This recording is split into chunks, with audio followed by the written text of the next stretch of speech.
Hello creatures, welcome to Bound by Words. Today we are doing a reading video, and we do mostly writing videos and editing videos on my channel, but as writers we also love books and we love reading, and in many cases that is why most people become writers. So we're going to be doing a reading video today on how reading should not be stressful. It is way too often made stressful by a few different things, and we're going to be talking about 5 things today to remember whenever reading gets stressful for you.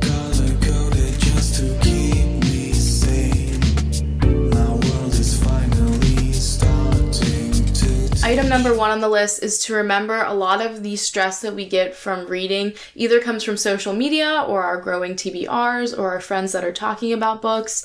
And first things first is everyone reads at a different pace. If your friend reads a book a week and you just don't have the time or you don't read as quick, that is nothing you should stress out about. Reading whenever you can is better than not reading. And another thing is whenever it comes to social media, particularly when you're on Bookstagram or maybe you're watching your favorite reviewer on YouTube, some of these people read for their full-time job. They might have kids and families and other obligations, but if you think about it, if they had 40 hours a week to commit to making money on their book reviewing channel or on their Instagram, and maybe it takes 8 hours a week, just like a whole business day to do the reviewing and the editing of like the YouTube video itself, then they still have the other 32 hours to read. And how nice would it be to have 32 scheduled hours to read? Most of us don't have that luxury, so that's something to remember whenever you think about the people who are pouring through books and who are reading very quickly. The last thing I want you to remember about social media and looking at people's posts and the reviews about books, watching somebody pour through books, for example, is that different people are reading different books. So if in one day you see 20 books that were just finished by somebody and they're super good and you have to read them, remember that those were 20 different people. And that like each person only finished 1 book that day or 2 books that day. So you shouldn't use that as like pressure, thinking like, oh, everyone else is finishing books and I'm still caught in the middle of this one. It is much better to read at your own pace and enjoy it and love it. And that brings us to our second point. And our second point is it is harder to emotionally get attached to a book if you are skimming it. If you are skimming and rushing through a book, 1, because you want to make a review of it, or 2, because you just want to read more. It's fine to read quickly and it's fine to put a little bit of pressure on yourself to do more when it comes to that category. But if you are flying through a book so quickly that you can't emotionally connect to the characters, you're not feeling suspense, you're not feeling worry, you're not spending enough time on any scene to really enjoy what's happening, then what's the point? Why are you reading books for the tension and the emotional suspense and the page-turning panic if you're not actually emotionally connecting to the book? So whenever your reading habits are starting to become really stressful, just remember to read in a way that facilitates you enjoying the book. If that is reading for half an hour every night before bed, if that is only reading for the hour that you have a week where the house is totally quiet, everyone leaves you alone, whatever it is, you read that book how you're comfortable, you feel all the feelings of all the characters. Hopefully it is a very well-written book. An author didn't spend the year to write the book and to rewrite it and to do the drafting and the reviews and the rewriting some more, to publish it just to have you read through it in a day because you're worried your TBR is going to go somewhere. Reason number 3 why your writing should never get stressful is because the publishing industry isn't going anywhere. There was a time when everyone thought that like ebooks were going to take over paperback books and we were going to have this huge switch, but let's be honest, they didn't. Ebook sales like skyrocketed for a really short period of time, and now they're just a very convenient secondary format. The paperback books are actually still like the #1 most sold books ever. And even if they weren't, even if we went all digital, the publishing industries are not going to go anywhere. They're not. Those books are going to be around forever. Very, very rarely would I say a book just stops being made just for no reason. Like if you're buying books and you're interested in them and you love them, of course the author's going to want to keep offering the books.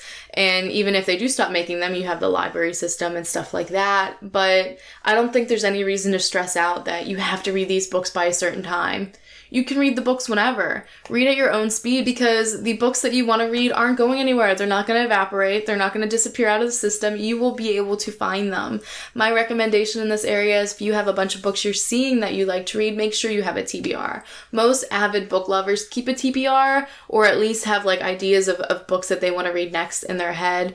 But there are some apps like Goodreads, which is like a book reviewing app. They have like the functionality to let you have a TBR right in the app so that everything's sort of squared away. Whether it's that, or it's post-it notes, or it's stuff that you scribbled in the back of your notebook, keep a list of these books that you want to read so that whenever you're in between books, you don't have to sit and think, oh, what book is next? You can actually look at your list and say, well, on my list, what book sounds the most interesting right now? That's something that I really like, and that's why I started having a TBR. I can just walk into a library or a bookstore and pick a book, and I love doing that, and sometimes I still do. But if I'm going through a period where I feel pressured to read more, having a TBR really helps, because there's less time in between finishing one book and starting the next book, because I don't have to really wonder, I don't have to freak out, I don't have to say like, oh, what am I in the mood for? I just pull up my TBR and I say, oh, well, I'm kind of in the mood for something that's romantic, I'm kind of in the mood for something that's murdery, whatever it is, you can sit and you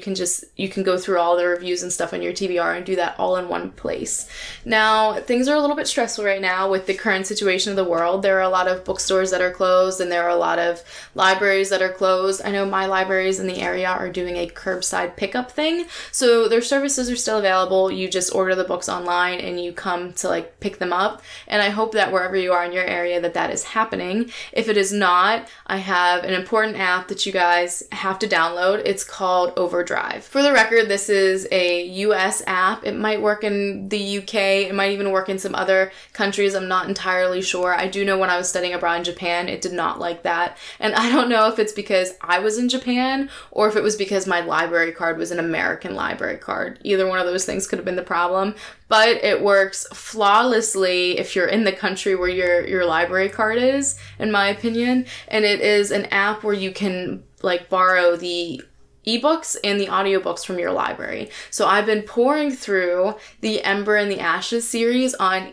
audiobook totally for free through Overdrive. I didn't have to do anything. I really just punched in my library card information. So if that's something that can help facilitate you reading more books or you having a better access to books, there are tons of apps like this. I know there's Hoopla. I know there's Libby. Libby and Overdrive are like run by the same company. They're very similar, but they have like a different appearance. I would definitely just recommend looking at what's available in your area, because if the situation is your libraries are closed and your bookstores are closed, there is the option to buy ebooks for their full price, but then there's also the option to just borrow them from your library's digital database. Another thing you can do, and if you haven't guessed it, this is item 4, the resources in the world where the pandemic is sort of taking over a lot of areas. But another thing you can do to help facilitate you reading more books is to sign up for either a book subscription or a like reading group, a reading circle, whatever they're called in your area. So as far as book subscription boxes go, I get Fairy Loot. I absolutely love it. I have amazing items in every box. So every box comes with, in Fairy Loot, one book, and it's a hard copy, like nice edition. Usually it has like a decorated dust jacket, it has an exclusive cover. In most cases the books have colored pages, so they're very nice books in the first place. And then on top of the books you get some bookish goodies. I have gotten candles that are based off of book scents, containers that hold my candy on my desk. I've also gotten things like bath salts, pins, cake trays, just cute little knickknacks that book lovers will absolutely enjoy and use all the time. So they have those book subscription boxes. They can be a little bit expensive if you're getting like a book with a bunch of goodies and stuff. I think Fairy Loot is very much worth the price. It's $39 plus shipping, and it's just like my hobby thing. So that's what I do for books. But for book circles and book clubs, you can get the book for free, and it gives you a community to write with. And the reason this helps whenever books get stressful, one, because you might actually make a connection with somebody else who might also be feeling the same way, and also because it gives you a little bit of accountability. If the reason you're stressing out is because you haven't read a book in 2 months and you feel like you're wasting book reading time, then this is going to give you that accountability to get it done a little bit quicker. If your reason is you don't have a lot of time and you wanted to do a book group or something like that, maybe you'll connect with somebody that month who also didn't have a whole lot of time, and you guys can still talk about the book and the parts that you like. Most book clubs and book groups use like a monthly period, but I've heard of a few that do weekly ones. that seems like it might be a little bit too stressful for me to do the weekly book reading, make sure I'm on time, and then connect with people. But if you have more free time and you're pouring through books, find yourself a weekly book club. Reason number 5 of why your reading should not be stressful is because everyone reads at a different pace, and your reading goals and your reading life should be tailored to you. They should be realistic for humans, if you are human, but they should also be realistic for you. Somebody who works part-time, lives with their parents, doesn't have any kids yet, is gonna have more time to read than maybe a single mom who is juggling several kids and extracurricular activities and cleaning the house and making dinner and whatever. So it might be plausible in one instance for a person to read a book a day. It might be totally impossible for somebody to go through a book a week. And don't let anyone make you feel guilty about the situation you're in, because you don't have to do anything.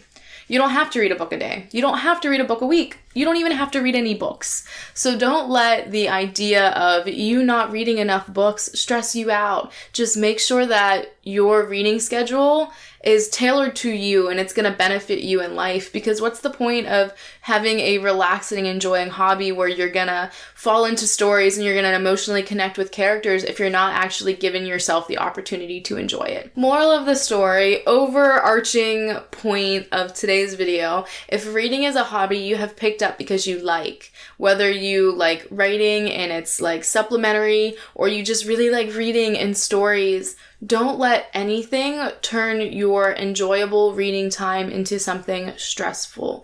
Don't let anything make you panic, and don't let anybody, no matter how influential they are, make you feel like you need to be doing more than what is comfortable for you.